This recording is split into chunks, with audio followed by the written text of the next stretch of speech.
Hey everyone, it's Colin. How's it going? After 2.5 years on the market, Nintendo has launched a second Switch console model. But is it as good of a deal as the original?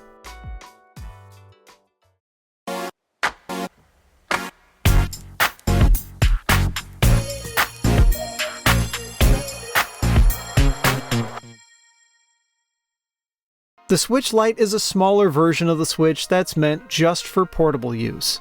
It weighs a little bit less than the original, but still feels solid. It has the same typical Nintendo build quality, which is to say that it's been put together well.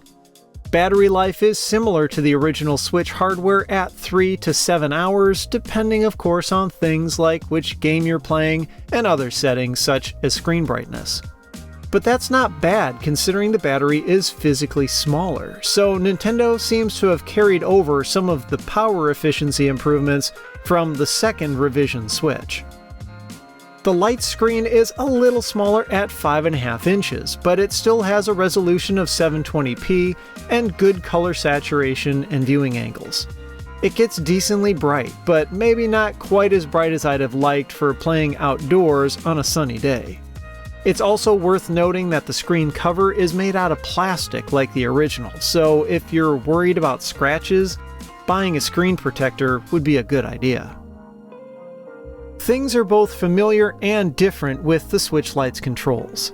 They're built into the console and not detachable, but they have the same layout as the Joy-Cons and what looks like even the same buttons and thumbsticks. What remains to be seen is if the analog sticks will suffer from the same drifting issue as on the Joy-Cons. Hopefully that's something Nintendo has sorted out. But what has definitely been improved is the D-pad. The left Joy-Con has a 4-button arrangement since it needs to work as action buttons when turned sideways. Since that's not a factor with the Switch Lite, Nintendo has gone with a more traditional plus-shaped D-pad, which will no doubt make quite a few people happy. The speakers fire downwards on this console instead of out the front, but their openings are pretty big and don't really get blocked by your palms when you're playing. They sound fairly thin as you'd likely expect, but they get loud and have a decent sense of stereo separation.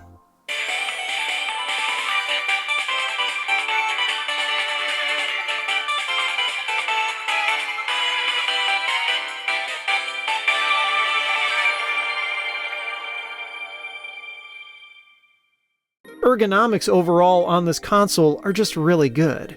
It's really comfortable to hold, and it has just the right balance of size and weight.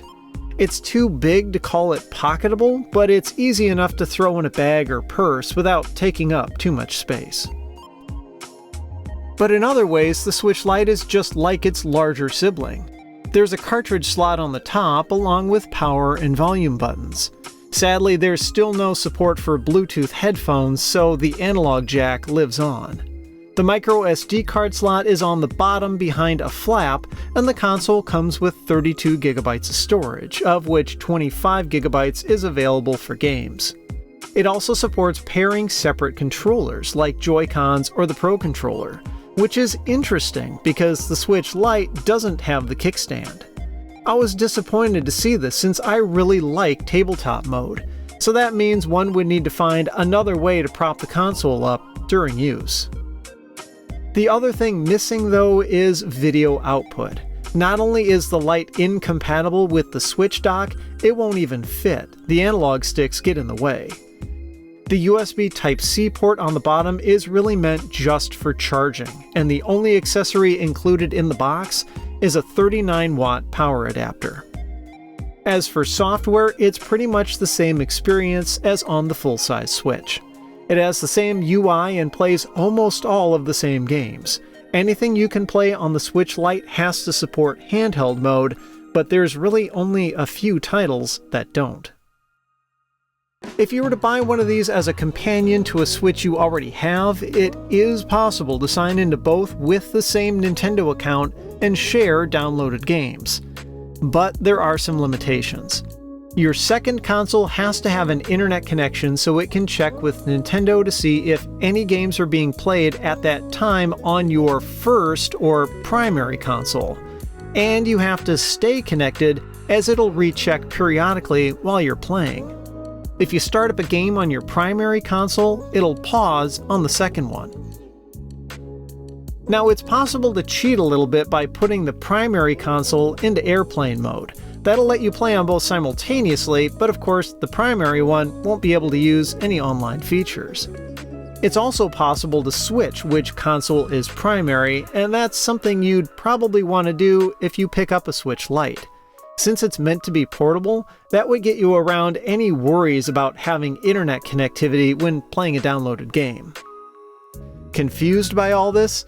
Yeah, it's definitely a bit of a mess, but basically, Nintendo just doesn't want you to play downloaded games from the same account on two consoles at the same time. And it doesn't matter if it's the same game title or different ones. And unfortunately, dealing with game save data is even messier. In the interest of brevity, let's just say it involves a lot of manual intervention.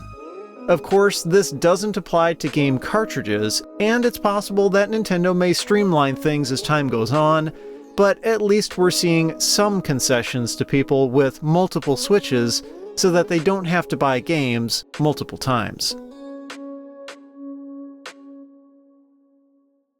And speaking of buying, what about the value? I paid $200 US for my Switch Lite at launch, and I think it's a great deal at that price. You get all the same performance of the regular Switch, just in a slightly smaller, portable-only package for 2/3 the price of the original. As a second console to be part of your everyday carry or for traveling, it makes a lot of sense. But it maybe isn't the best idea as a first console if you think you might want to expand on it over time. For example, if tabletop mode becomes appealing to you, you'll need to buy a separate controller. And since Joy-Cons retail for $80 a pair, you'll quickly approach the same price as the bigger Switch, but without the other features it offers, like TV output. Now you might wonder why Nintendo even bothered with the Switch Lite to begin with, since the Switch was originally designed to be portable. Why would they sell a console with some of its headline features missing? Well, it's because they've done it before and it worked. The Switch Lite really reminds me of the Nintendo 2DS.